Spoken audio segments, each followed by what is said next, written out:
Sudah jelas ya, kelihatan ya teman-teman. Oke, kami dari kelompok 2, ketua kelompoknya kebetulan saya sendiri, kemudian sama teman-teman semuanya, ini kami akan menyajikan terkait perilaku dalam organisasi serta pusat pendapatan dan pusat biaya. Jadi nanti ada 8 sub ya yang akan dibawakan secara bergantian biar sama-sama. Oh, Jadi yang pertama, faktor yang mempengaruhi perilaku dalam organisasi. Jadi pengertian dari perilaku organisasi yaitu suatu bidang studi yang interdisiplin yang dijadikan untuk memahami atau menjelaskan dan memperbaiki perilaku dalam hubungan antara individu, kelompok, dan organisasi. Kemudian di yang lain perilaku organisasi yaitu suatu bidang studi yang menginvestigasi dampak individu, kelompok maupun struktur pada perilaku dalam organisasi dengan maksud mengaplikasikan pengetahuan tersebut guna memperbaiki efektivitas organisasi. Nah, faktor-faktor yang mempengaruhi perilaku organisasi, yaitu pertama yaitu orang, SDM, kemudian yang kedua itu struktur, yang ketiga itu teknologi, dan yang keempat adalah lingkungan. Nah, memang untuk sub yang nomor satu ini saya batasi aja teorinya sedikit aja, kita langsung ke contoh studi kasus, karena kebetulan sesuai dengan petunjuknya Bu Mutiara bahwasannya di kelas lain yang kelompok dan 1 dan 2 itu sudah dijelaskan panjang lebar terkait dengan teorinya ya di dua minggu yang lalu ya kalau nggak salah sampai setengah 11 itu kan. Kemudian kita contoh ke studi kasus saja ya terkait perilaku.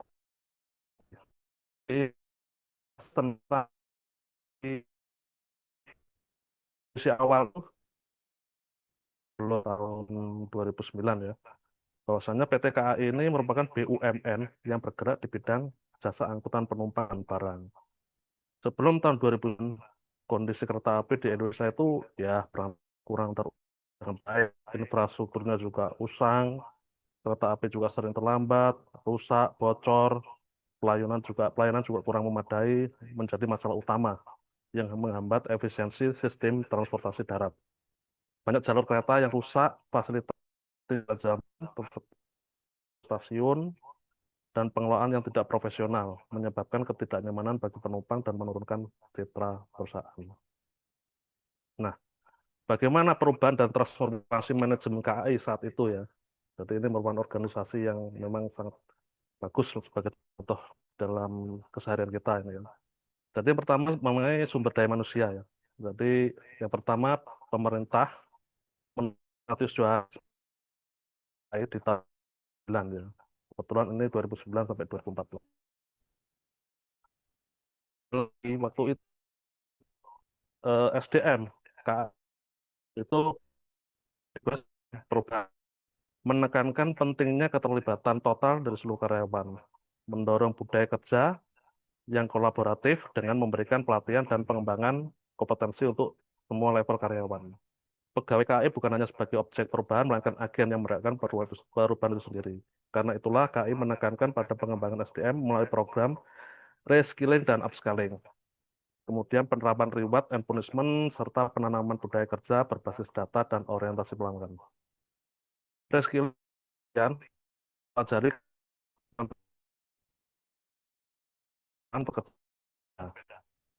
Contohnya teknisi atau mungkin bagian gerbong, reskilling, depo biasa, haul, dan sebagainya. Kemudian upskilling adalah peningkatan atau pendalaman keterampilan yang sudah ada untuk menjadi lebih efektif dalam peran saat ini. Nah, ini contohnya beliau juga memberangkatkan secara bertahap ribuan pegawai KAI yang berkompeten ke Prancis, Cina, AS, Jepang, dan Spanyol. Nah, kemudian dari segi teknologi ya. Nah, teknologi ini penting sekali ini kan. Jadi pembangunan sistem terpadu yang menghubungkan berbagai aspek operasional dan layanan. Memperkenalkan teknologi seperti sistem tiket elektronik, integrasi data berbasis digital untuk meningkatkan efisiensi dan transportasi. Nah, ini contohnya adalah penerapan tiket daring, yaitu sejak tahun 2013 untuk KRL, kemudian KAI Akses 2014, Boarding Pass 2016, kemudian e-boarding pass KAI 2017, kemudian akses by KAI yaitu tahun 2023 atau 2 tahun yang lalu. Jadi yang terakhir KAI akses dengan fitur yang lebih baru seperti desain yang lebih modern dan penambahan fitur perencanaan perjalanan serta hotel reservation.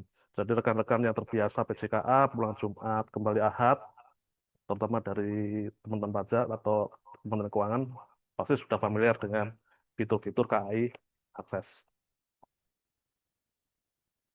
Kemudian lingkungan.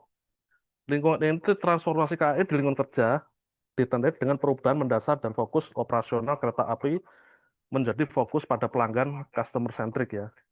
Jadi kalau dulu yang penting kereta jalan gitu kan, tidak ada melayani pelanggan kayak apa itu jarang dipikirkan sebelum 2009. Secara untuk meningkatkan kebersihan stasiun, kebersihan toilet dengan yang lebih modern, kemudian penambahan fasilitas dan pengembangan kawasan di sekitar stasiun yang terintegrasi dengan transportasi KAI. Jadi ini terkait dengan transformasi KAI, yaitu yang berubah terkait dengan perilaku organisasi atau perusahaan. Mempelajari perilaku organisasi akan membantu seseorang untuk menentukan kebijakan dan langkah-langkah yang tepat dalam perusahaan atau organisasi mereka. Jadi dalam kondisi saat ini, Bapak Ina Desdiwan telah melakukan dengan kerja yang baik dan bijaksana.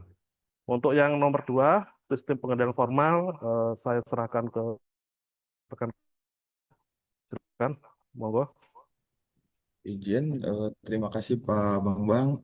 Selanjutnya yaitu materi selanjutnya yaitu tentang sistem pengendalian formal. Izin Pak. Eh, untuk materi sistem pengendalian formal, sistem pengendalian manajemen adalah suatu proses yang digunakan oleh manajemen manajemen suatu perusahaan atau organisasi untuk memastikan bahwa sumber daya yang digunakan dalam organisasi dapat digunakan secara efektif maupun efisien yang bertujuan untuk tercapainya suatu visi dan misi perusahaan maupun organisasi. Sistem pengendalian manajemen membantu mengarahkan perilaku karyawan agar karyawan maupun anggota agar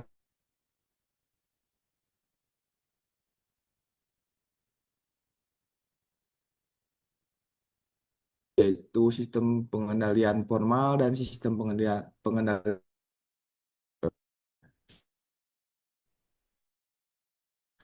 yang kedua pengertian pengenal sistem formal merupakan sistem pengendalian yang disusun oleh perusahaan maupun organisasi secara terencana, terstruktur, dan yang dapat dijalankan berdasarkan aturan atau prosedur dari organisasi maupun perusahaan. Biasanya sistem ini tertulis dalam bentuk manual prosedur, peraturan, kebijakan, organisasi, laporan keuangan, dana kinerja yang formal. Sistem pengendalian formal ini yaitu untuk memastikan seluruh aktivitas organisasi dapat berjalan sesuai dengan rencana, eh, anggaran dan kebijakan maupun standar yang ditetapkan oleh perusahaan maupun organisasi. Selanjutnya, eh, komponen dari sistem pengendalian formal dibagi menjadi 4. Yang pertama yaitu pengendalian keuangan yang meliputi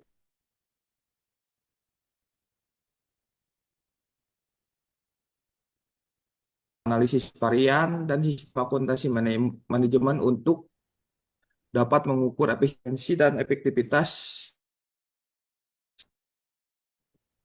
Yang kedua, komponen pengendalian output. Pengendalian output itu eh, menetapkan target dan indikator, kemudian mengukur hasil aktual terhadap target tersebut. Yang ketiga yaitu pengendalian perilaku. Hal ini mengatur pada cara atau prosedur kerja yang harus dilakukan oleh karyawan kota, misalnya dalam penetapan peraturan kerja, dan kebijakan operasional perusahaan. Dan yang terakhir yaitu pengendalian administrasi. Pengendalian ini mengukur atau mengatur dan struktur organisasi, jalur komunikasi karyawan maupun anggota, otorisasi, dan tanggung jawab dalam pengambilan keputusan perusahaan. Selanjutnya,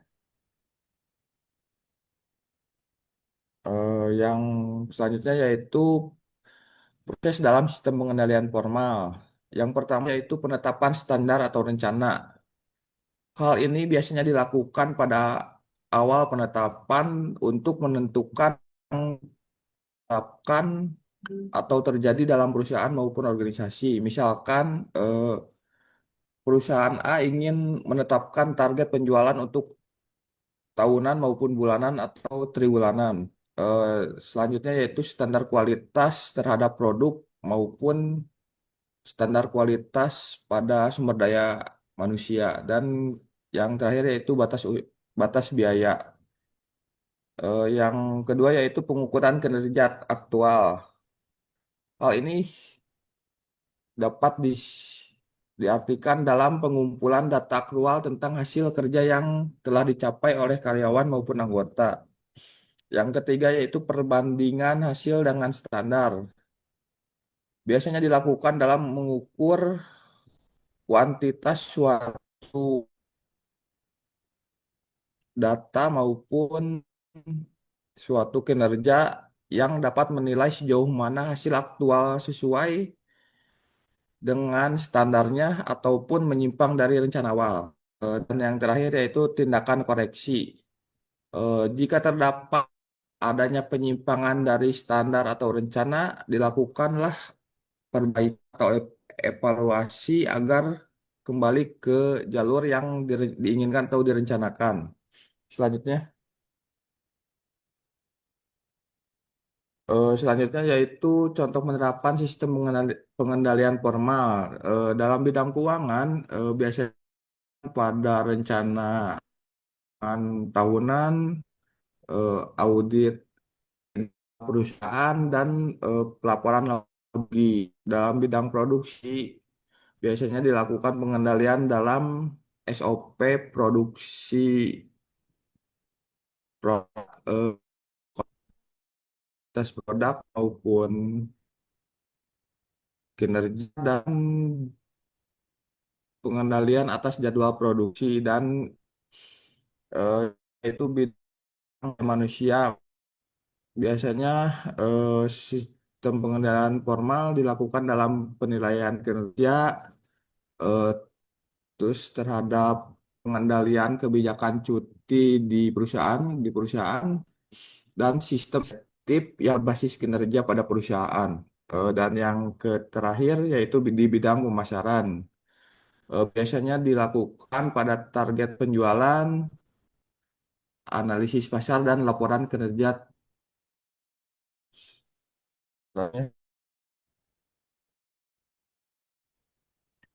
Selanjutnya, kelebihan dan kelemahan sistem pengendalian. Kelebihan dari sistem normal yaitu dapat memberikan jawab dan pada perusahaan. Yang kedua yaitu memudahkan pengawasan dan evaluasi kinerja pada karyawan di suatu perusahaan maupun anggota di suatu organisasi. Dan yang ketiga yaitu menjamin konsistensi pelaksanaan kegiatan organisasi maupun perusahaan. Dan yang terakhir yaitu meningkatkan akuntabilitas dan transparansi pada organisasi maupun perusahaan. Dan untuk kelemahannya yaitu sistem pengendalian formal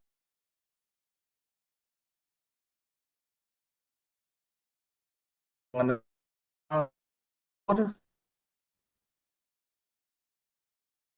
kenal apa yang kedua yaitu bisa menghambat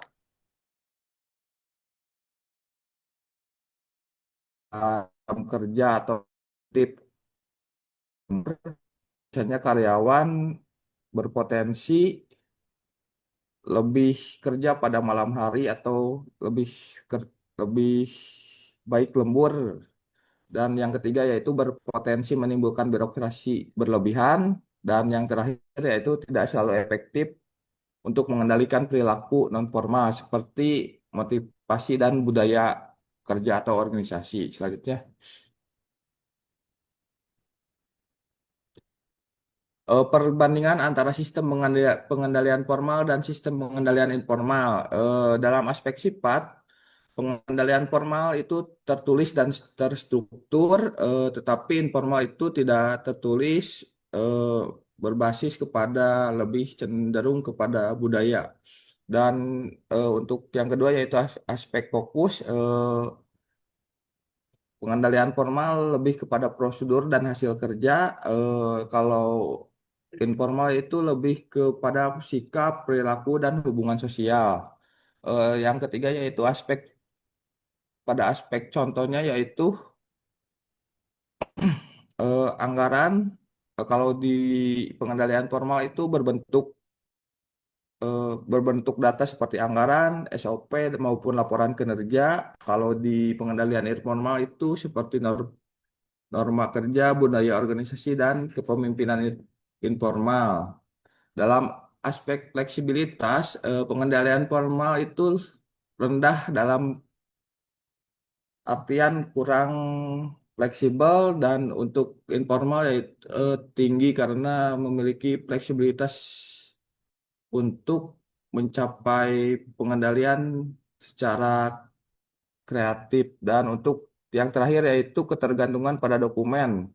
Untuk pengendalian formal sangat bergantung kepada dokumen-dokumen seperti dokumen SOP kerja, laporan kinerja, maupun rencana perencanaan anggaran. Dan untuk pengendalian informal rendah pada ketergantungan dokumen. Selanjutnya,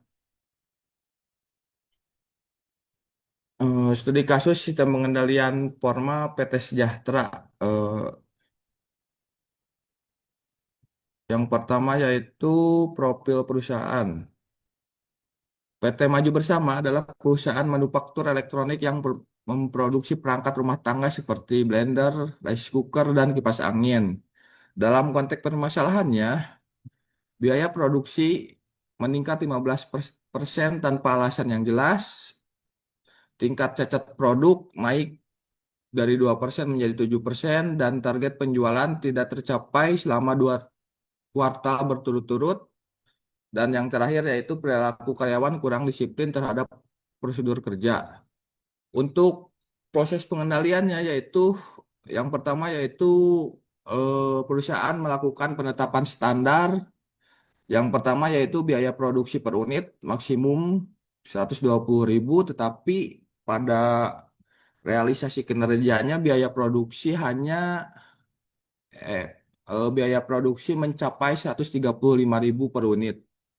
Yang kedua yaitu tingkat cacat maksimum 3%, tetapi secara realisasinya yaitu tingkat cacatnya itu mencapai 6%. Dan yang ketiga yaitu output hariannya standar minimal 1.500 unit, tetapi pada kenyataannya perusahaan hanya dapat memproduksi 1.200 unit. Hasil ini menunjukkan penyimpangan negatif pada semua indikator. Tindakan koreksi yang dapat dilakukan manajemen yang pertama yaitu pelatihan ulang kepada operator mesin, dan yang kedua yaitu kalibrasi ulang terhadap mesin produksi perusahaan, dan yang ketiga yaitu penegakan disiplin SOP, dan yang keempat yaitu evaluasi pemasok bahan baku karena kualitas produksi yang tidak konsisten. Untuk penguatan sistem pengendalian formalnya, yang pertama pada sistem pengendalian formal pengendali keuangan, manajemen dapat menetapkan rencana anggaran produksi harus disusun tiap awal tahun dan disetujui oleh direktur keuangan dan komisaris. Yang selanjutnya yaitu laporan varians bulanan dapat dibuat untuk membandingkan anggaran dan realisasinya. Dan yang ketiga yaitu audit internal dilakukan tiap semester.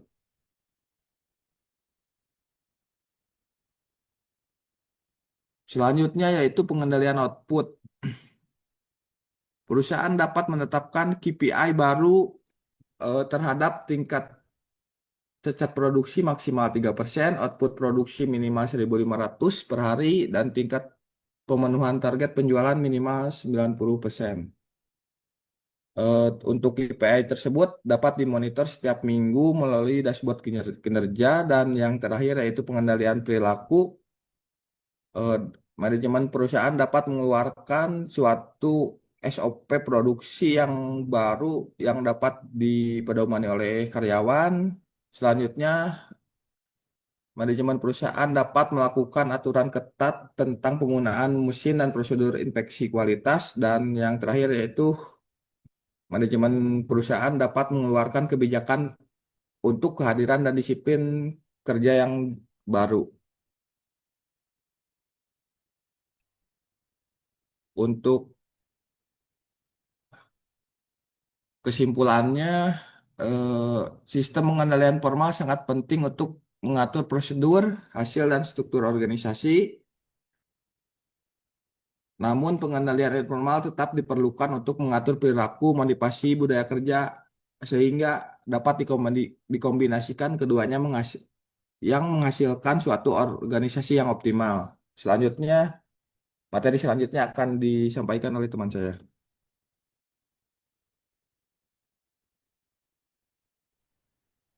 Untuk selanjutnya yaitu fungsi controller.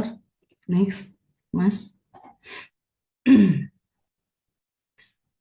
Pengertian controller. Controller adalah pejabat atau bagian dalam organisasi yang bertanggung jawab, mengawasi, menganalisis, dan melaporkan aktivitas keuangan serta operasional. Berperan penting untuk sesuai rencana, anggaran, dan kebijakan yang berlaku. Sebenarnya di banyak organisasi jabatan orang ini adalah Chief Financial Officer atau CFO. Tujuan fungsi controller yaitu menjamin efisiensi dan efektivitas sumber daya, memberikan informasi akurat dan tepat waktu, mencegah penyimpangan operasional yang dapat mendukung keputusan manajerial. Next. Fungsi utama controller. 1. Merancang dan mengoperasikan informasi serta sistem pengendalian. Kedua, menyiapkan dan menganalisis laporan kinerja, menginterpretasikan laporan-laporan ini untuk para manajer, menganalisis program dan proposal anggaran dari berbagai segmen perusahaan, serta mengkonsolidasikannya ke dalam anggaran tahunan secara keseluruhan. 3. Menyiapkan pernyataan keuangan dan laporan keuangan kepada para pemegang saham dan pihak-pihak eksternal lainnya. Yang keempat, melakukan supervisi audit internal dan mencatat prosedur-prosedur pengendalian untuk menjamin validitas formal, pengamanan yang memadai terhadap pencurian dan kecurangan, serta menjalankan audit operasional. Yang kelima, mengembangkan dalam organisasi pengendali dan berpartisipasi dalam pendidikan personal manajemen dalam kaitannya dengan fungsi pengendali. Next. Peran controller dalam organisasi. 1. Nasihat manajemen dalam perencanaan dan pengendalian biaya. Menjaga integritas keuangan organisasi. Penghubung antara bagian keuangan dan operasional. Penyedia informasi strategis bagi pimpinan. Contoh dan kesimpulan. Contohnya, controller memantau biaya produksi perusahaan manufaktur. Jika melebihi anggaran, dia menganalisis penyebab dan memberi rekomendasi efisiensi. Kesimpulannya, fungsi controller penting untuk menjaga stabilitas keuangan, meminimalkan risiko, dan meningkatkan kualitas keputusan manajerial. Next. Studi kasus hampir mirip dengan yang tadi Mas Aranda ya. Peran tindakan PT Maju Sejahtera merupakan manufaktur yang memproduksi peralatan rumah tangga. Dalam 3 bulan terakhir, laporan keuangannya menunjukkan kenaikan biaya tanpa ada peningkatan aktivitas produksi. Manajemen mencurigai adanya pemborosan atau ketidaktepatan pencatatan biaya dan meminta bagian kontrol untuk melakukan pemeriksaan. Jadi peran dan tindakan kontrol di sini yaitu untuk memonitoring dan analisis data. Kontrol analisis keuangan ya, banyak yaitu transaksi serupa, bukti transaksi yang tidak lengkap, pengeluaran bensin dan konsumsi staf yang meningkat tidak wajar. Next. Yaitu tindakan controller. Kalau prosedur controller memeriksa SOP dan menemukan prosedur memiliki verifikasi bukti pengeluaran tidak ditaati. Bendahara bagian gudang sering mencairkan dana tanpa persetujuan supervisor. Investigasi dan temuannya setelah diaudit internal kecil ditemukan pengajuan biaya fiktif oleh salah satu staf gudang. Bukti pembelian dibuat manual dan tidak sesuai aktivitas pekerjaan. Tindakan ini menyebabkan kerugian kurang lebih 18.500.000.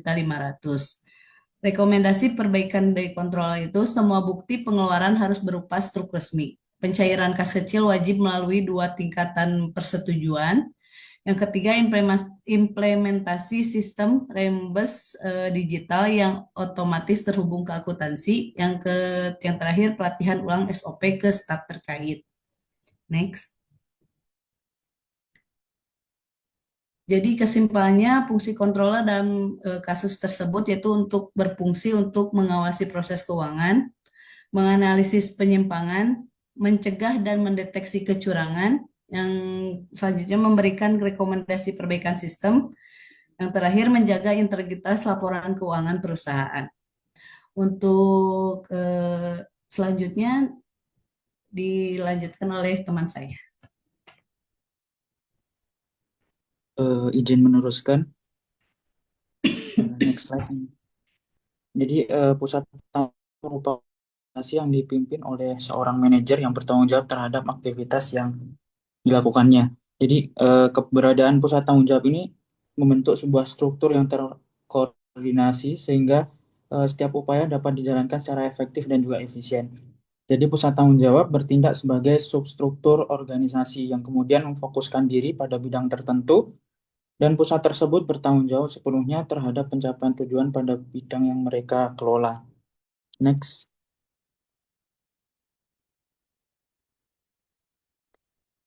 Nah, bagaimana sifat pusat tanggung jawab? Jadi, sifat pusat tanggung jawab muncul guna mewujudkan satu atau lebih maksud yang disebut sebagai cita-cita.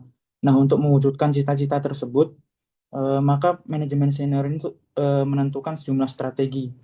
Fungsi dari berbagai pusat tanggung jawab dalam perusahaan adalah untuk mengimplementasikan strategi-strategi tersebut. Jadi tentunya kita akan lihat setiap pusat-pusat tanggung jawab memiliki strategi-strategi yang akan nantinya mereka implementasikan untuk mencapai apa yang mereka inginkan. Kita lihat di sini cara kerja tanggung jawab ya, dan ada itu input, kemudian juga ada proses yang mereka lakukan, kemudian juga ada output yang nanti akan mereka ciptakan. Ditinjau dari ketiga ini akan menentukan apakah perusahaan tersebut efektif berjalan atau tidak. Jadi di sini yang pertama input, yaitu input sumber daya yang digunakan dan diukur dari biayanya. Jadi apa yang akan dijalankan sebagai standar ukur daripada penciptaan suatu pekerjaan tersebut, yaitu apakah bagaimana siapa yang akan bekerja, modal produksi yang digunakan, jam waktu kerja yang dilakukan, berapa bahan yang didapatkan.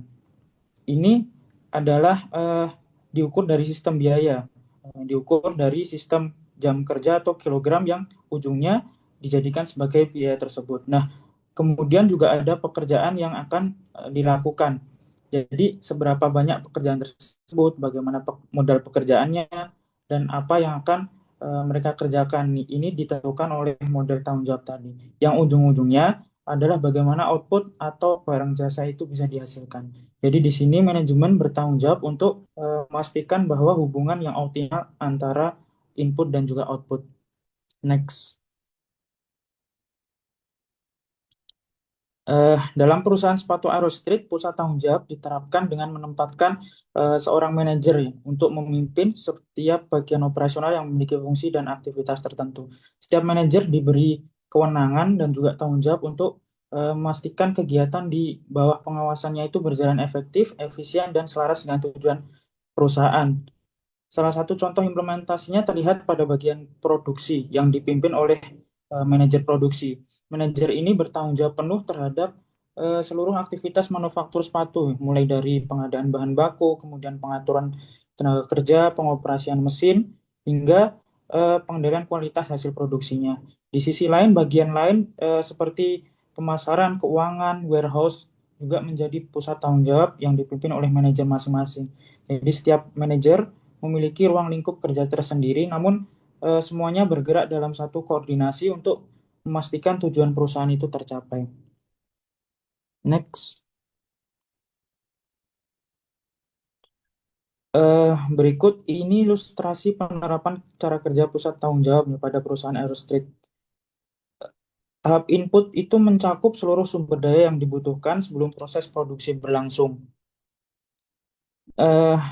Bagian produksi Aerostreet menerima berbagai sumber daya ya, bahan baku sepatu.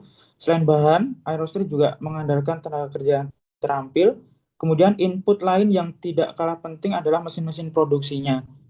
Kemudian seluruh sumber daya ini dicatat, kemudian diukur berdasarkan biaya masing-masing. Nah, di sini manajer produksi berperan dalam pengendalian pengeluaran agar tetap efisien. Setelah menerima input, Aerostreet memulai proses produksi dengan memotong bahan hingga pada tahap akhirnya adalah dilakukan finishing. Dalam proses ini, manajer produksi bertanggung jawab memastikan bahwa tidak ada bahan yang terbuang sia-sia, mesin bekerja optimal, dan juga waktu produksi yang digunakan itu seefisien mungkin. Modal menjadi sumber pendukung agar input bisa diolah. Aerostreet menyediakan modal kerja berupa dana pembelian bahan baku, kemudian biaya listrik di situ untuk mengoperasikan mesin, dan juga biaya pemeliharaan peralatan. Modal ini juga termasuk persediaan bahan baku di gudang, serta peralatan produksi yang dipakai terus-menerus. Di sini manajemen memastikan modal tersedia dalam jumlah yang cukup, sehingga proses produksi tidak terlambat, misalkan menghindari kehabisan bahan baku di tengah proses, atau juga mesin rusak ketika adanya kurang perawatan. Untuk output utama dari Aerostreet adalah sepatu jadi yang memenuhi standar kualitas perusahaan hingga kemudian didistribusikan di berbagai daerah. Nah, di sini manajemen pemasaran atau penjualan yang akan berperan nantinya. Jadi, manajer akan memegang tanggung jawab penuh atas seluruh aktivitas manufaktur, mulai dari proses pengadaan bahan baku, kemudian pengaturan tenaga kerja, pengoperasian mesin, hingga pengawasan kualitas produk yang dihasilkan. Kemudian akan disambung oleh rekan saya yang lain.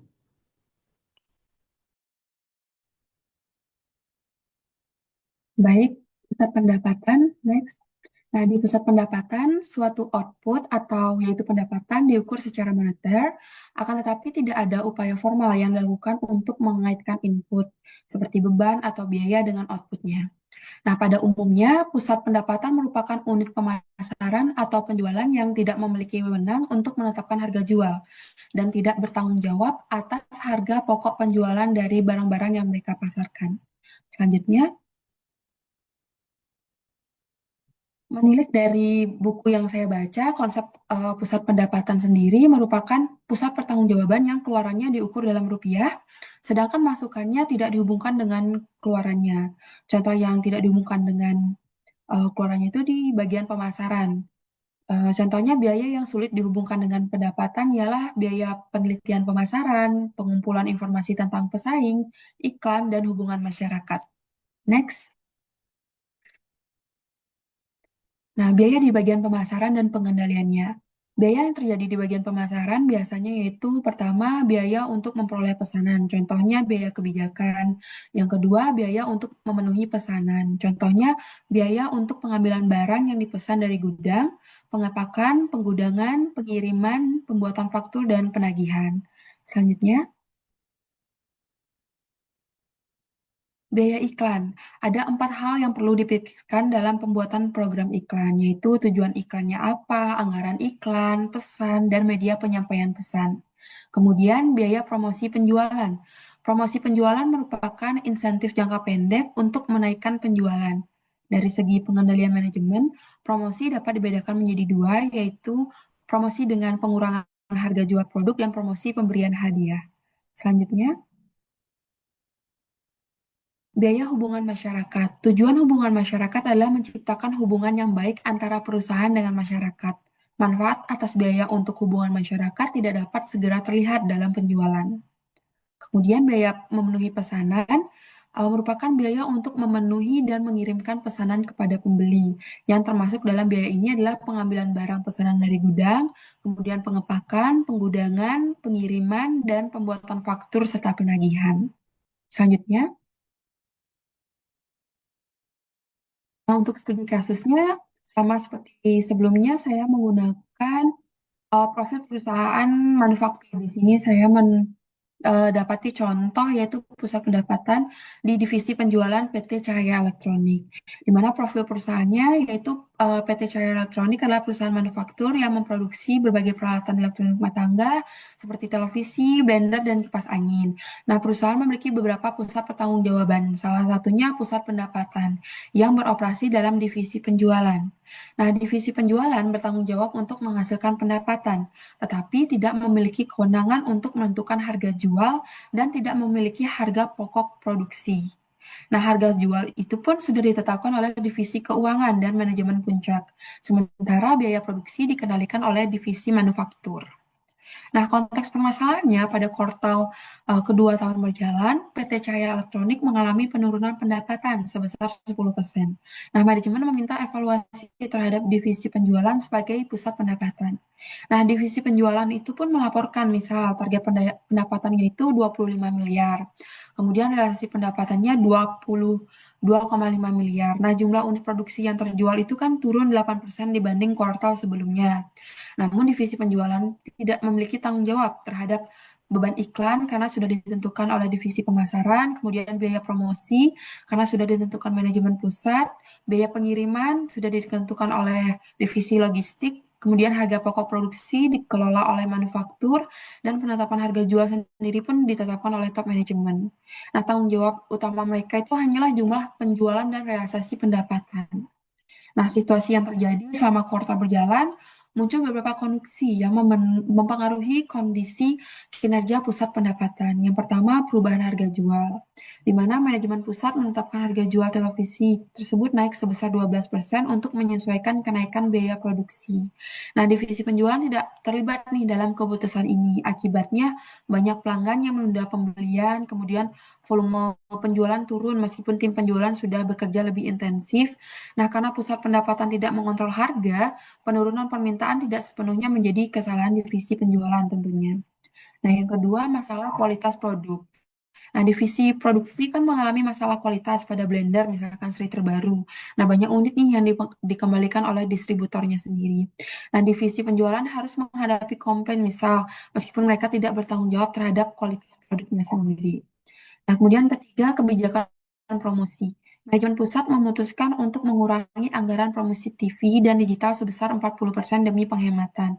Nah, dampaknya apa? Dampaknya permintaan itu pun menurun. Kemudian brand awareness juga menurun. Kemudian target pendapatan divisi penjualan makin sulit juga dicapai.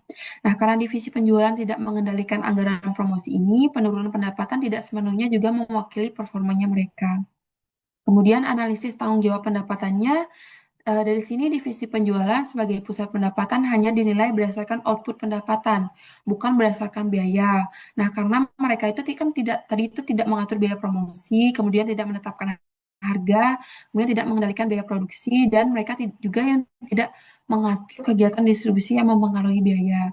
Nah, oleh karena itu, kinerja pusat pendapatan seharusnya dievaluasi dengan melihat volume penjualan, pencapaian target pendapatan, kualitas penjualan, kemampuan membina hubungan dengan pelanggan dan distributor, dan bukan berdasarkan laba, margin, maupun efisiensi biaya. Mungkin itu untuk studi kasus pusat pendapatan. Selanjutnya akan dilanjutkan oleh rekan saya. Baik, terima kasih. Selanjutnya saya akan mengabarkan terkait dengan pusat beban. Jadi pada pusat beban sendiri di dalam perilaku dalam organisasi yakni unit departemen yang berfokus pada pengendalian biaya dan efisiensi operasional dan bukan berdasarkan pada pendapatan atau laba.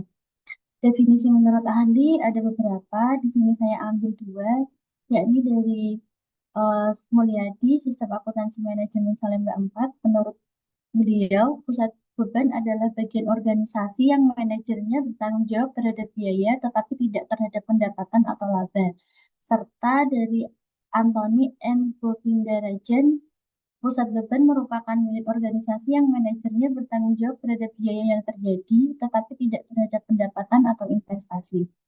Tujuan pusat beban sendiri yakni adalah mengendalikan dan menekan biaya dan menilai efisiensi suatu departemen dan menjadi dasar penyusunan anggaran serta menilai kinerja manajer berdasarkan realisasi biaya.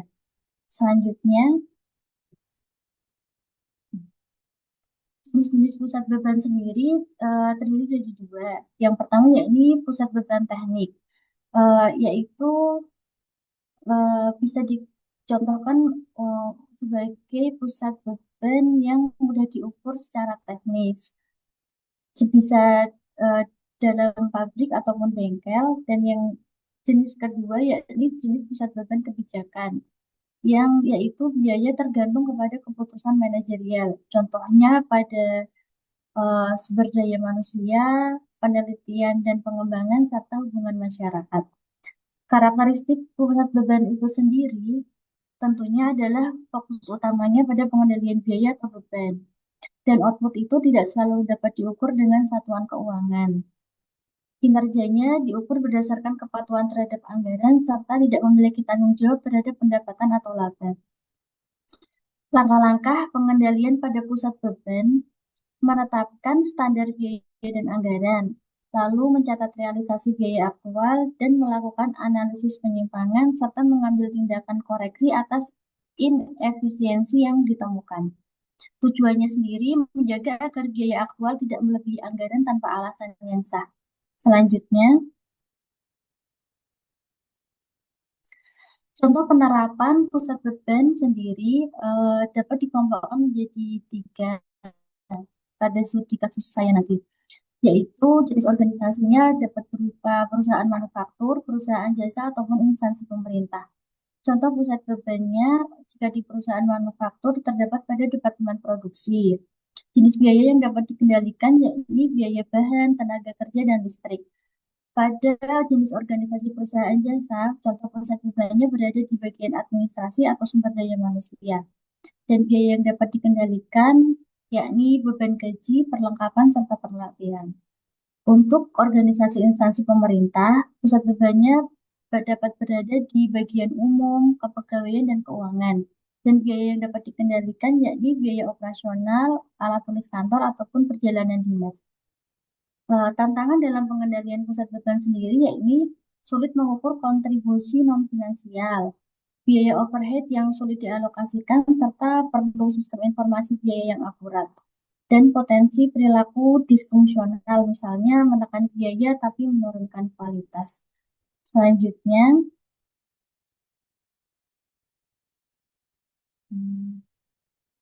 ini adalah contoh studi kasus pusat beban di dalam perusahaan manufaktur. Contohnya PTA merupakan perusahaan yang memproduksi minuman siap saji. Departemen produksi bertugas mengolah bahan baku menjadi produk jadi. Manajer produksi bertanggung jawab mengendalikan biaya tanpa bertanggung jawab terhadap pendapatan, karena itulah makanya disebut oleh sebagai pusat beban.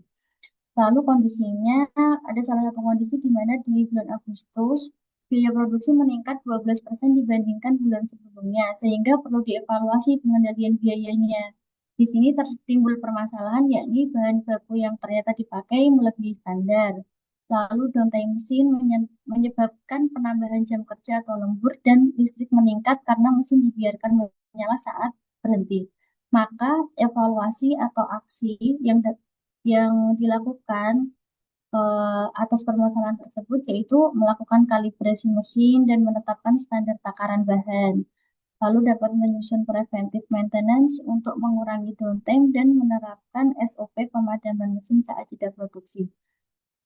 Atas evaluasi yang dilakukan di pusat beban itu, maka hasil yang diperoleh yakni adalah penghematan bahan baku, pengurangan biaya tenaga kerja, serta penghematan listrik. Maka dapat disimpulkan, Departemen Produksi sebagai pusat beban itu berhasil meningkatkan efisiensi biaya melalui perbaikan penggunaan bahan, pemeliharaan mesin, dan pengendalian energi. Kinerja pusat beban itu dinilai dari biaya aktual dibandingkan anggaran. Selanjutnya, contoh studi kasus dalam perusahaan jasa.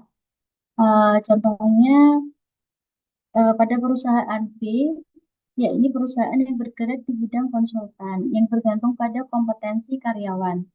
Agar operasional lancar, perusahaan memiliki bagian administrasi sumber daya manusia yang menangani penggajian, rekrutmen, dan kebutuhan kantor. Kondisi yang terjadi selama triwulan terakhir, biaya operasional sumber daya manusia meningkat 15%. Kenaikan terjadi pada lembur administrasi, pembelian perlengkapan, dan anggaran pelatihan. Dan di situ timbullah permasalahan pengeluaran perlengkapan kantor melebihi anggaran. Lalu sering terjadi lembur karena prosedur administrasi yang masih manual serta pelatihan karyawan yang tidak terjadwal sehingga muncul biaya mendadak. Maka evaluasi dan aksi yang dapat dilakukan atas permasalahan itu yakni menetapkan anggaran perlengkapan dengan batas maksimum bulanan dan sistem persetujuan sebelum pembelian serta digitalisasi proses administrasi untuk mengurangi waktu kerja dan lembur, menyusun kalender pelatihan tahunan agar biaya lebih terkendali, serta membuat laporan pengendalian biaya bulanan oleh Kepala Bagian Sumber Daya Manusia. Hasil atas aksi yang telah dilakukan yakni biaya perlengkapan turun, lembur berkurang, biaya pelatihan lebih stabil dan sesuai rencana, serta Kepala Bagian SDM mampu memantau biaya yang menjadi tanggung jawab secara lebih akurat. Dan kesimpulan pada contoh kasus dalam perusahaan jasa ini, bagian administrasi dapat dikendalikan dengan baik melalui anggaran yang jelas, digitalisasi proses, dan monitoring biaya secara rutin. Penguatan fungsi-fungsi beban membantu efisiensi operasional dan meningkatkan akuntabilitas manajer sumber daya manusia. Yang selanjutnya yakni Mas.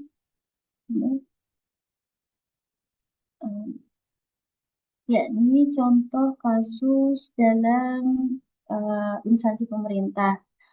Yakni sebuah instansi pemerintah di tingkat provinsi menghadapi tekanan untuk meningkatkan efisiensi anggaran operasional. Bagian umum, kepegawaian, dan keuangan merupakan pusat beban yang bertanggung jawab atas biaya rutin instansi. Dan kondisinya pada semester pertama, realisasi anggaran menunjukkan peningkatan 18% dibandingkan periode sama tahun sebelumnya. Kenaikan terutama berasal dari biaya operasional kantor, alat tulis kantor, dan perjalanan dinas. Permasalahan yang timbul, penggunaan alat tulis kantor yang tidak terkontrol karena tidak ada sistem distribusi yang jelas. Perjalanan dinas sering tidak sesuai prioritas. Beberapa kegiatan tidak berdampak langsung pada output instansi. Pengadaan barang operasional dilakukan mendadak sehingga tidak optimal dan monitoring biaya oleh bagian umum belum terstruktur. Maka evaluasi dan aksi yang dapat dilakukan atas permasalahan tersebut yaitu pengetatan distribusi alat tulis kantor melalui pencatatan permintaan dan pembatasan berdasarkan kebutuhan real. Yang kedua, penetapan prioritas perjalanan dinas. Hanya kegiatan yang mendukung kinerja utama saja yang untuk disetujui. Yang ketiga, perencanaan pengadaan operasional per triwulan untuk mendapatkan harga yang lebih efisien serta penyusunan laporan pengendalian biaya bulanan oleh bagian umum dan keuangan, serta koordinasi dengan perencana anggaran untuk penyesuaian pagu dan realisasi biaya pusat beban. Hasil yang diperoleh atas aksi tersebut, yakni penggunaan ATK turun 25% dalam 3 bulan, perjalanan dinas berkurang 30% dan lebih tepat sasaran, pengadaan operasional lebih terencana dan hemat 10-15%. Dan bagian umum serta keuangan mampu memantau biaya pusat berbasis.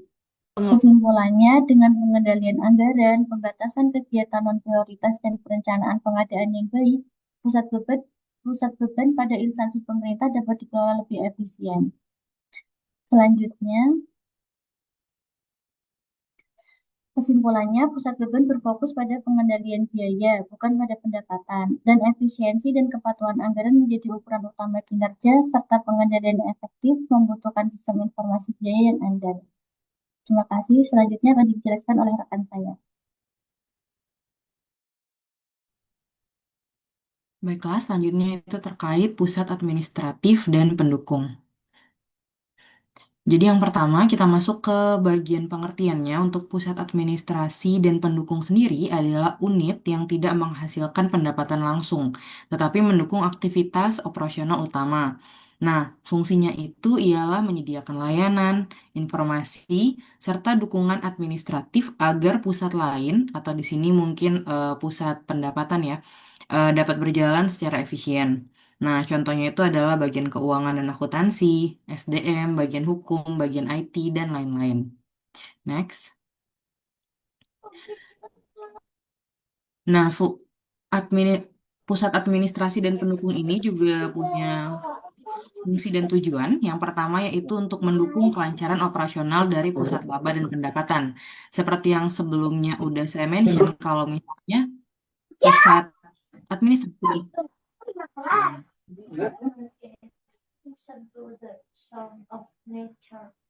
Kalau misalnya pusat administrasi dan pendukung, itu memang tujuannya adalah untuk membantu operasional pusat laba dan pendapatan membantu dari belakangnya begitu. Yang kedua yaitu mengelola sumber daya administratif dan informasi. Yang ketiga yaitu menjamin kepatuhan terhadap prosedur dan juga kebijakan.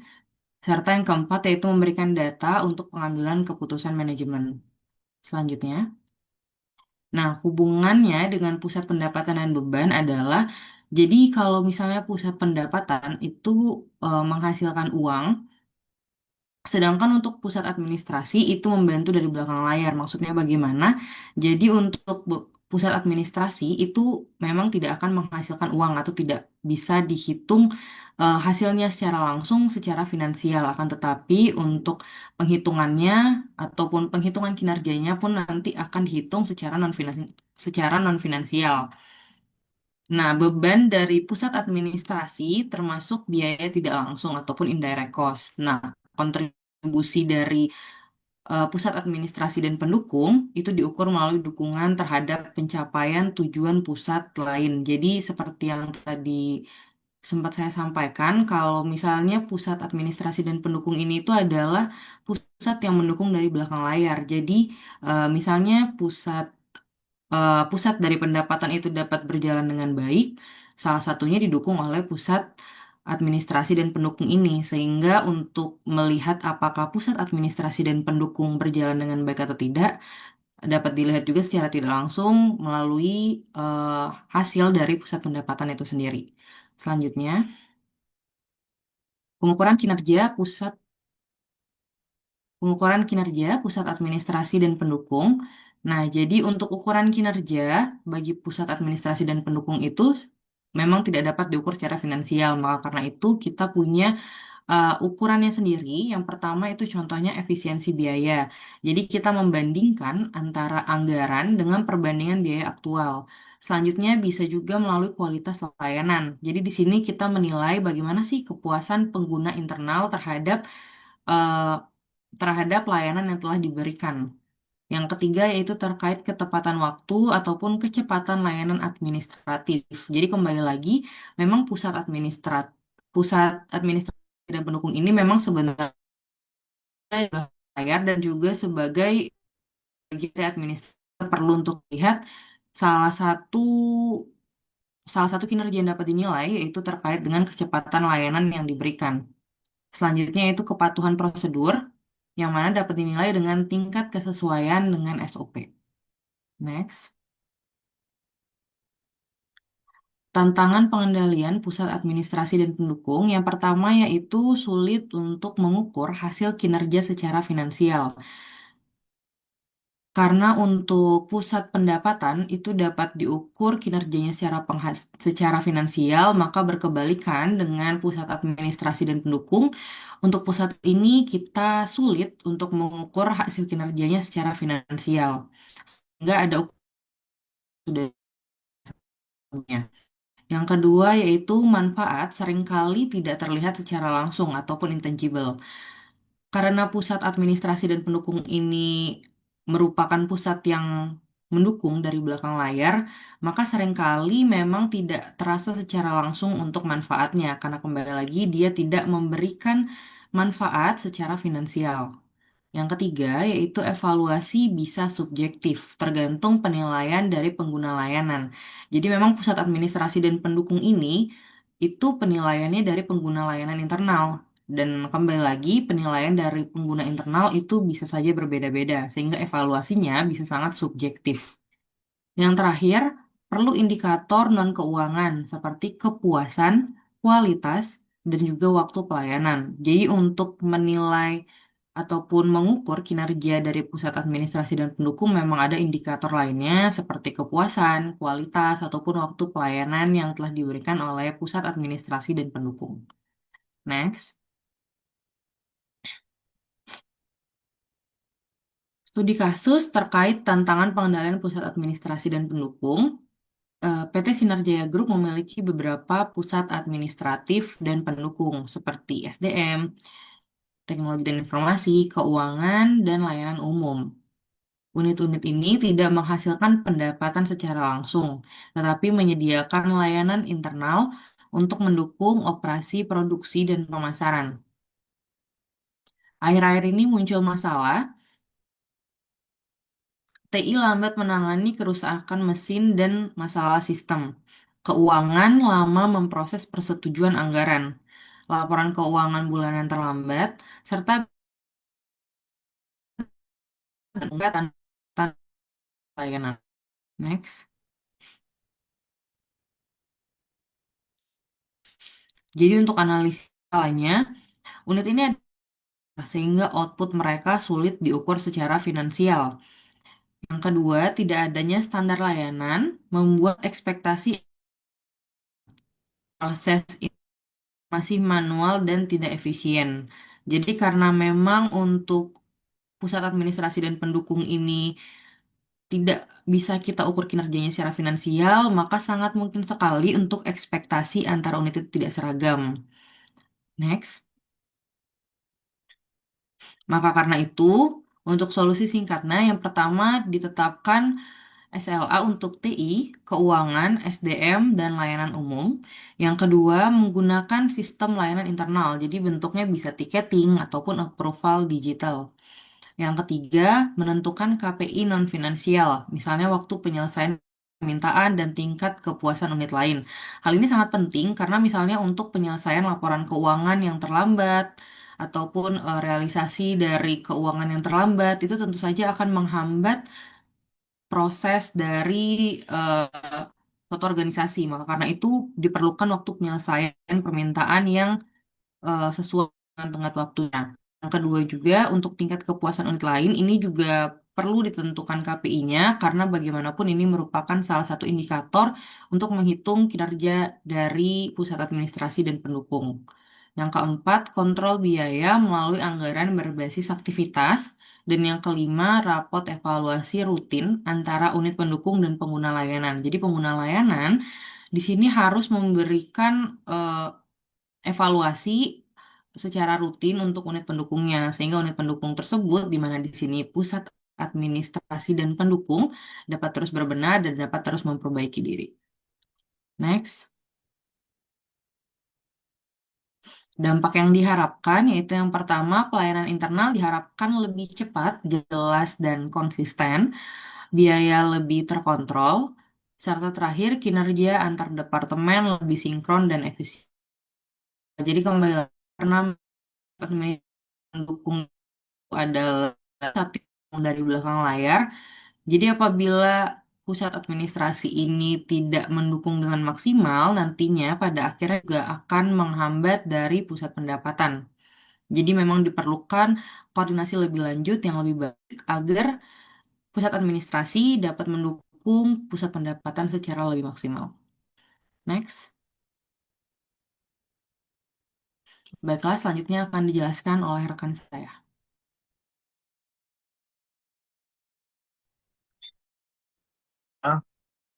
Materi yang ke-8 yaitu pusat pemasaran atau marketing center. Pusat pemasaran itu sendiri ada organisasi yang bertanggung jawab atas kegiatan penjual dan distribusi atau konsumen. Berikut tentang pusat pemasaran. Pertama, menghasilkan sekaligus mengendalikan biaya pemasaran. Yang kedua, seringkali dikategorikan sebagai pusat laba atau profit center. Yang ketiga, juga berfungsi sebagai pusat beban atau cost center bila hanya fokus pada pengeluaran promosi. Oh, mohon maaf tadi saya menyebutkan 4, maksud saya 3. Selanjutnya, next. Fungsi utama dari pusat pemasaran. Yang pertama, mengembangkan strategi penjualan promosi. Yang kedua, melakukan riset pasar dan analisis perilaku konsumen. Yang ketiga, ada membangun hubungan dengan pelanggan dan distributor. Yang keempat, dari iklan dan distribusi. Lalu yang kelima, menetapkan target penjualan dan mengukur pencapaiannya. Selanjutnya ada karakteristik dari pusat pemasaran. Yang pertama, berorientasi pada pendapatan dan volume penjualan. Lalu yang kedua, biaya operasional menjadi tanggung jawab manajer pemasaran. Lalu yang ketiga, kinerja diukur dari pencapaian target penjualan, laba bersih, dan efisiensi promosi. Lalu yang keempat, mempunyai peran strategis dalam membentuk citra dan daya saing perusahaan. Selanjutnya ada pengukuran kinerja dari pusat pemasaran. Yang pertama, ada laba bersih yang dihasilkan oleh aktivitas pemasaran. Target jualan tidak tercapai. Lalu yang ketiga, efektivitas kampanye promosi dan loyalitas pelanggan. Yang keempat, ada perbandingan biaya pemasaran terhadap pendapatan penjualan atau marketing expense ratio. Selanjutnya ini ada studi kasus. Di sini ada salah satu perusahaan elektronik terbesar di Surabaya yang bernama PT Mandala Elektronik. Perusahaan tersebut meluncurkan produk Smart Kettle. Penjualannya target yang sudah ditetapkan. Marketing center perusahaan ini bertanggung jawab atas penjualan, distribusi, promosi, dan pengendalian biaya pemasaran. Analisis masalahannya, target penjualan tidak tercapai. Kondisi sekarang baru 60%. Lalu yang kedua, biaya promosi meningkat karena iklan digital tidak efektif. Yang ketiga, tidak ada riset pasar untuk memahami kebutuhan konsumen. Lalu yang keempat, loyalitas pelanggan rendah, terlihat dari repeat order hanya sekitar 12%. Tindakan marketing center melakukan riset pasar untuk mengetahui fitur yang paling dicari pelanggan. Menyusun strategi promosi baru seperti konten edukasi, dan kolaborasi melalui influencer. Mengendalikan biaya dengan mengurangi iklan berbayar dan mengoptimalkan masuk. Menetapkan ulang target penjualan dan memonitor pencapaian tiap. Lalu dari upaya tersebut hasilnya penjualan dapat meningkat sekitar 85% dari target. Dari segi marketing, expense ratio turun 30%. disusul dengan engagement promosi meningkat dan loyalitas pelanggan menunjukkan kenaikan menjadi 22%. Oke, itu saja. Terima kasih untuk teman-teman semua. Selanjutnya saya kembalikan ke moderator.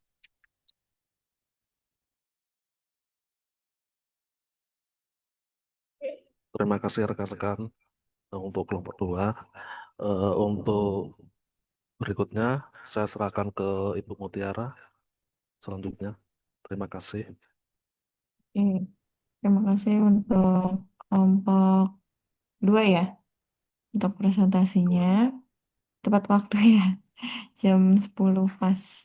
Oke, lanjut ke sesi tanya dulu untuk kelompok ini. Ada mau bertanya? Mas Niel, silakan Mas Niel.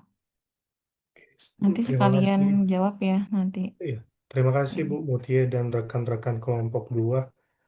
Mohon izin Bu dan teman-teman semua, tadi dari kelompok 2 telah menjelaskan terkait pengukuran kinerja pusat administrasi dan pendukung. Nah, tadi saya baca di slide yang teman-teman telah sampaikan, ukuran kinerja yang umum bagi pusat administrasi dan pendukung tadi ada 4 ya. Yang pertama efisiensi biaya, kemudian yang kedua kualitas layanan, yang ketiga waktu dan prosedur. Nah, bagaimana pendapat Bu apabila dalam ukuran misalnya terdapat ya, penempatan waktu dan kebutuhan prosedur. Tadi waktu dijelaskan bahwa layanan administrasi. Nah, dalam suatu organisasi ingin mencapai kecepatan waktu, melakukan kecepatan layanan administrasi, tetapi dilema terkait kepatuhan prosedur, di mana salah satu prosedur dari SOP tersebut ada yang dilanggar seperti itu. Nah, bagaimana menurut pendapat kelompok 2 untuk memitigasi hal tersebut? Dan apabila terjadi, seperti apa yang dilakukan terkait mungkin monitoring dan evaluasinya seperti apa? Terima kasih.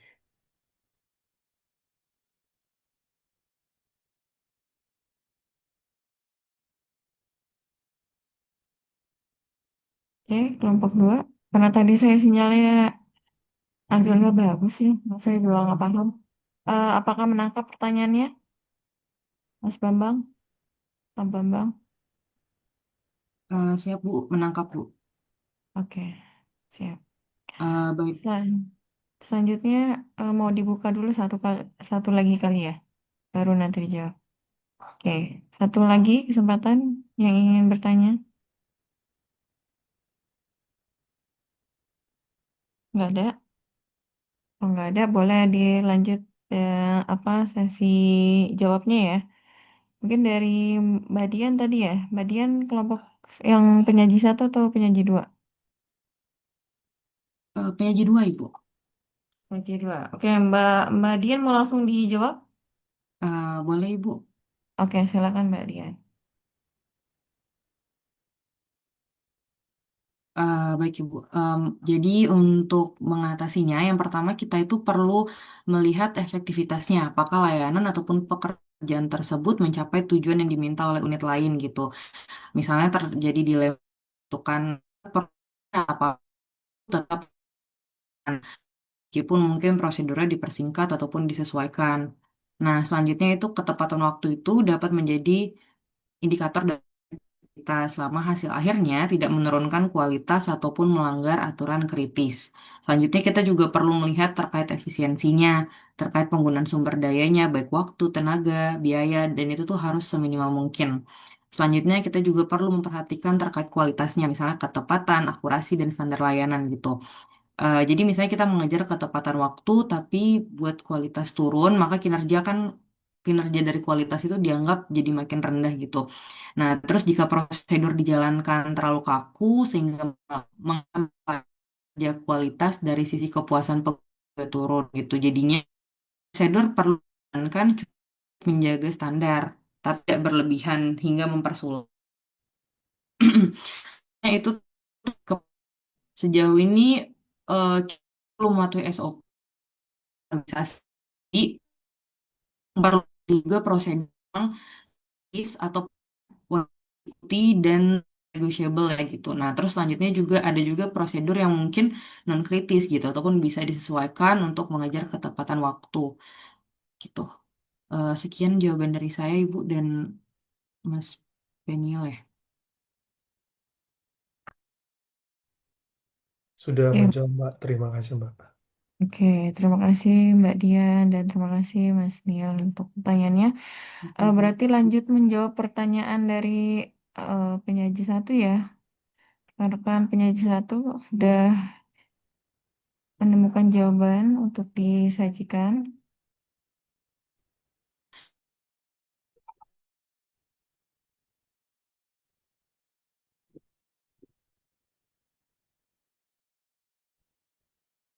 Ya, ini eh, mungkin coba menjawab untuk karena dari Fadel tadi untuk yang Bukalapak dan BCA itu punya pendekatan masing-masing terkait audit internal. Untuk pertanyaannya tuh mana audit internal yang lebih baik dan teknik auditnya mana yang lebih baik gitu ya. Izin menjawab di sumber yang saya coba cari ini terkait pendekatan internal audit mana yang lebih baik. Sebenarnya keduanya itu tidak bisa dibandingkan karena dua-duanya itu menggunakan teknik audit yang berbeda dan fokusnya itu berbeda. Itu dari dari ini post and dia terus perbankan regulated industry.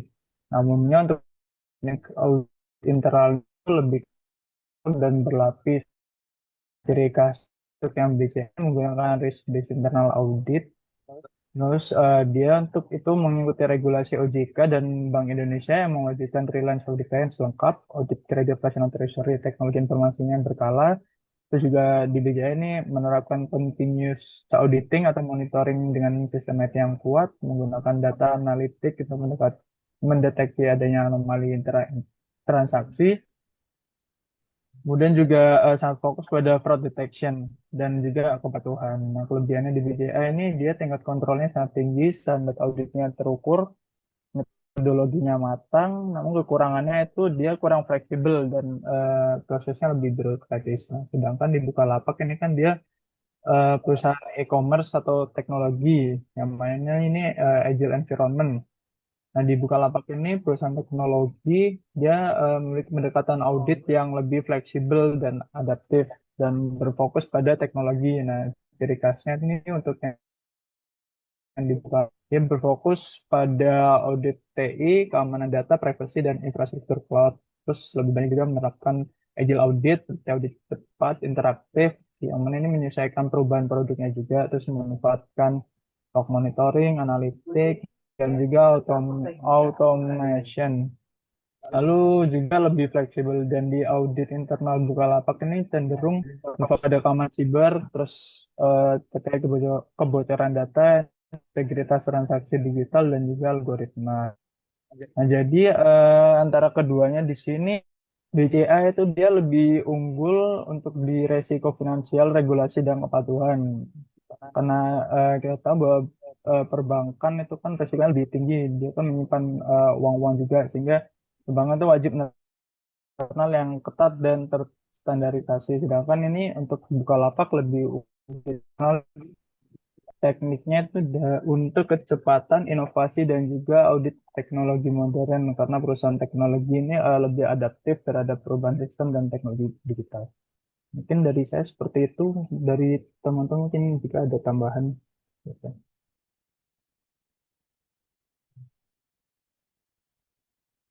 Oke, itu pertanyaan siapa tadi ya? Mas Fadil ya? Ya, Mas Lisan. Oke, Ya, Bu. ya Mas Fadil. Gimana Mas Fadil?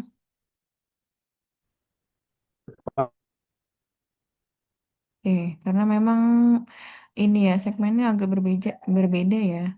Tadi saya juga mau bertanya apa sih alasan reasons-nya kenapa menggunakan dua segmen yang berbeda gitu. Padahal kalau bisa dibandingkan mungkin kita ngambil satu segmen, misalkan perbankan, kita bisa apa namanya, bisa mengcompare, mengevaluasi dari kedua perbankan tersebut, misalkan dari BCA atau BNI, yang memang notabene adalah yang satu BUMN, yang satu swasta gitu ya. Kenapa nih? Mungkin dari kelompok penyaji pertama ada yang bisa menjelaskan reasons-nya kenapa menggunakan dua segmen yang berbeda? Mohon izin untuk menjawab, Bu.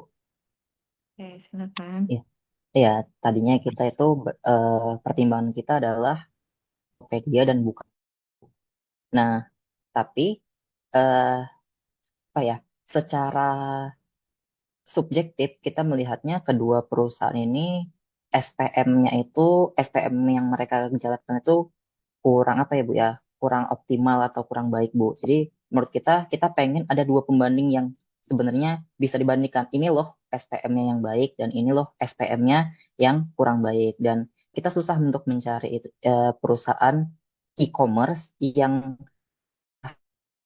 sustain begitu Bu, yang sudah punya eh, akhirnya kita memutuskan perusahaan-perusahaan yang memang sudah sustain seperti Bank BCA, Astra dan lain-lain dan kita putuskan untuk memakai Bank BCA yang dekat di teman-teman gitu Bu. Oke, nggak apa-apa kalau misalkan memang itu alasannya. Kalau misalkan memang e-commerce kan memang masih startup ya, masih berkembang lah ya.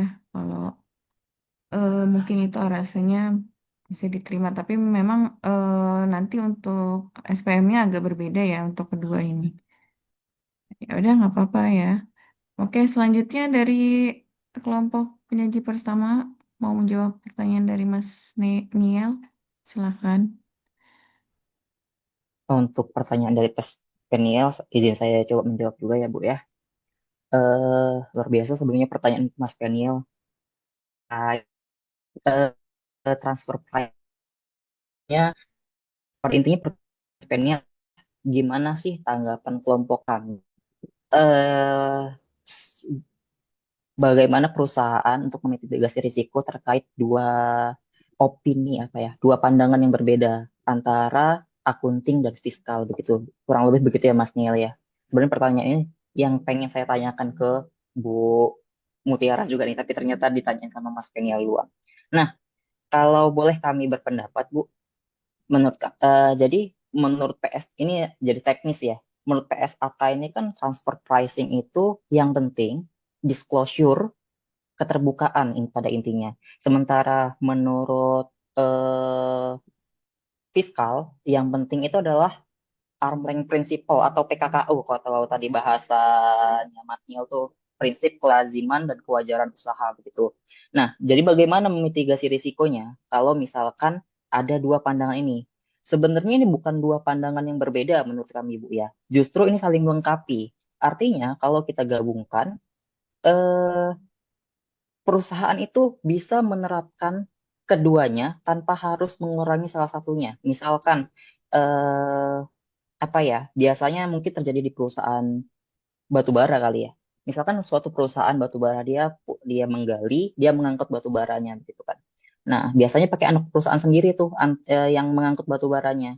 Nah, tentu ada transfer pricing gitu, ada hubungan terjadi apa ya? Transaksi di antara hubungan istimewa begitu. Nah, maka yang harus diterapkan oleh perusahaan adalah untuk memitigasi risiko bagaimana ada pandangan keduanya, maka penuhi pandangan PSAK-nya. Apa pandangan PSAK-nya? Maka di laporan keuangannya, di disclosure, diungkap bahwasanya ada transfer pricing, ada transaksi pada pihak dengan hubungan istimewa, siapa anak perusahaannya begitu. Nah, kemudian selanjutnya untuk fiskalnya, maka dipenuhi juga. Apa fiskalnya yang harus dipenuhi? Maka harus berdasarkan arm length principle atau PKKO. Nah, caranya gimana? Sebenarnya gampang aja.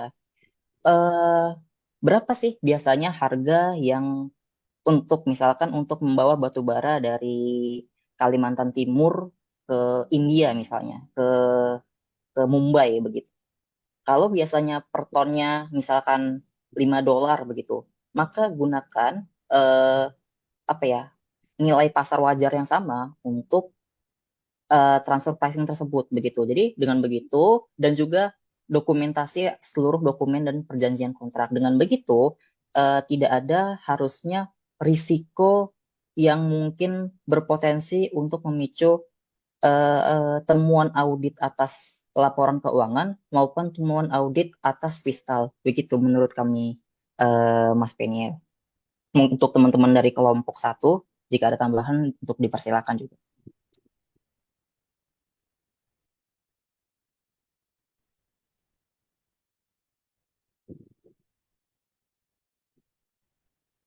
Nah, mungkin cukup Bu Rizky. Bu Mutiara maksudnya. Bagus ya, Mas Ahmad dan kelompok satu untuk penjelasannya. Gitu. Jadi untuk memitigasi untuk apa sih external auditnya, maka harus menggunakan nilai yang wajar. Tadi udah disebutin juga contohnya oleh Mas Ahmad Siddiq. Kayak gitu mungkin Mas Niel, ada yang mau ditanyakan lagi? Sudah cukup, Bu. Terima kasih, Bu. Oke, rekan-rekan, saya rasa udah jam 22.17. Eh saya akhiri saja ya, karena memang ada dari teman-teman Indonesia dari Indonesia Timur ya, yang mungkin sekarang udah jam 12 lebih gitu ya. Oke, mungkin ada yang mau ditambahin lagi sebelum diakhiri kelasnya? Sudah tidak ada? Oke, kalau sudah tidak ada, kita dokumentasi dulu ya. Saya mungkin bisa nggak nih kalau di on cam, takut suaranya hilang-hilang. Oke, teman-teman yang masih di perjalanan atau emang tidak bisa on cam, tidak apa-apa ya.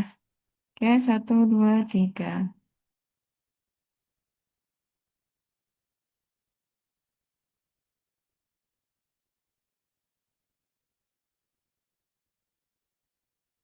Oke, terima kasih untuk kelompok penyaji pertama dan penyaji kedua.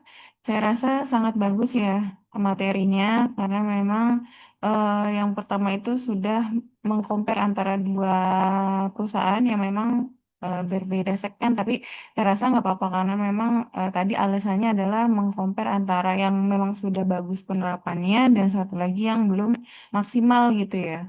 Terus satu lagi menggunakan satu case yaitu tadi dari KAI.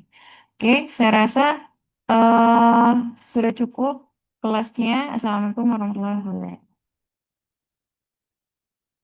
Oh ya, tepuk tangan dulu untuk kelompok penyaji, lupa. Waalaikumsalam warahmatullahi wabarakatuh. Kasih kasih emot dulu emot.